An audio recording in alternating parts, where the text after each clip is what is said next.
आप सभी छोटे बड़ों को हमारा नमस्कार, आदाब, सलाम, सत श्री अकाल। Good morning, good evening, good afternoon. आज हमारी कहानी का टाइटल है असल अपराधी कौन? Who is the culprit? जी हाँ, असल अपराधी कौन? किसी समय की बात है, एक राज्य में एक बहुत ही विद्वान, चतुर एवं समझदार राजा हुआ करता था। तो एक बार उस राजा ने 10 पंडितों को अपने यहाँ शाही रात्रि भोज का निमंत्रण दिया। पंडित खुशी खुशी मान गए और शाही बावर्ची उन पंडितों के भोजन की तैयारी में जोर शोर से जुट गए। शाही रसोई खुले आसमान के नीचे थी। इसी दौरान एक बेहद भूखी चील ने एक सांप को पकड़ा और उड़ा ले गई। सांप ने भरसक प्रयास किया खुद को बचाने का, परंतु नाकामयाब रहा। फिर सांप ने आखिरकार अपना सारा जहर चील के मुंह की तरफ अपने मुंह से फेंका, परंतु सांप की ये कोशिश भी नाकाम ही रही और अंततः चील फिर से बच गई। लेकिन हवा में उड़ते हुए फेंका गया जहर सीधा नीचे जमीन पे उस खाने में आ गिरा जो शाही खाना उन पंडितों के लिए तैयार किया जा रहा था। पंडितों के सामने भोजन परोस दिया गया और पंडितों ने भी पूरे मन से उस जायकेदार खाने का आनंद लिया। लेकिन सभी पंडितों ने वो पकवान भी खाए जिसमें जहर था और सबके सब दुर्घटनावश मारे गए। इस घटना को भगवान के समक्ष रखा गया और सवाल किया गया, हे प्रभु, इन 10 पंडितों की मौत का जिम्मेदार कौन है? कौन है असल अपराधी? Who's the culprit? Yes, who's the culprit? किसी ने अपनी राय दी और बोला कि राजा जिम्मेदार है। जवाब मिला, कैसे? राजा एक भला आदमी है जिसने सेवा भाव से 10 पंडितों को खाने पर बुलाया। किसी ने कहा तो सांप जिम्मेदार होना चाहिए। उत्तर मिला, नहीं नहीं, बिल्कुल नहीं, सांप तो केवल अपने प्राणों की रक्षा कर रहा था। तभी कोई और बोला, तो फिर चील ही जिम्मेदार हुई। जवाब आया, गलत। चील ने जो किया वो केवल अपना भूखा पेट भरने के लिए किया।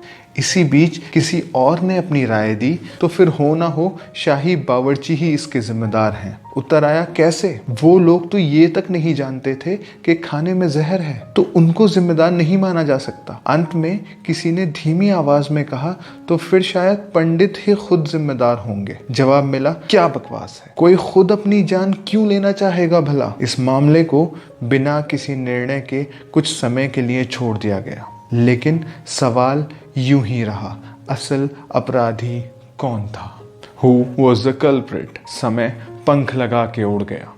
कुछ 15 साल के बाद उसी राजा ने किसी दूसरे राज्य के 10 पंडितों को शाही भोज का निमंत्रण भेजा और उन पंडितों ने खुशी खुशी उस निमंत्रण को स्वीकार भी किया। चंद दिन के बाद शाही भोज का दिन आ पहुंचा और सभी पंडित अपने राज्य से दूसरे राज्य की ओर चल पड़े।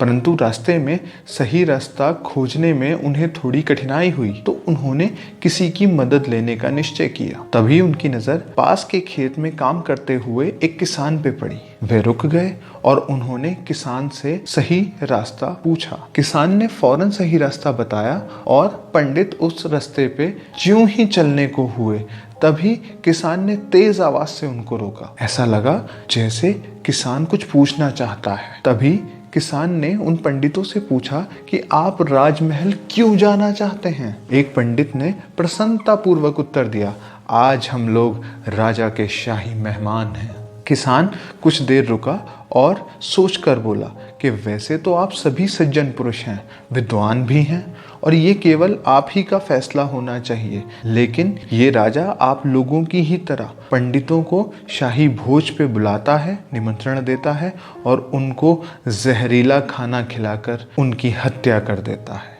उसी क्षण भगवान ने निश्चय किया और आदेश दिया कि यही किसान असली अपराधी है। जी हाँ, ये किसान ही असली अपराधी है। आप सभी का बहुत बहुत शुक्रिया और हाँ, अत्यंत कृपा होगी अगर आप अपने कमेंट्स और रिव्यूज कमेंट सेक्शन में शेयर करेंगे। इस कहानी से हमें क्या शिक्षा मिलती है, शेयर करना ना भूलें। हमारी ओर से इस कहानी पे मिलने वाली शिक्षा पे एक छोटी वीडियो आज से ठीक 15 दिन में अपलोड कर दी जाएगी, देखना ना भूलें। हम केवल निस्वार्थ भाव से प्यार प्रेम का संदेश देने आए हैं। अगर आप भी इसमें साथ हैं तो follow, share, like and subscribe करना ना भूलें। हम आपके लिए सेहत की और खुशियों की कामना करते हैं। दस विदानिया।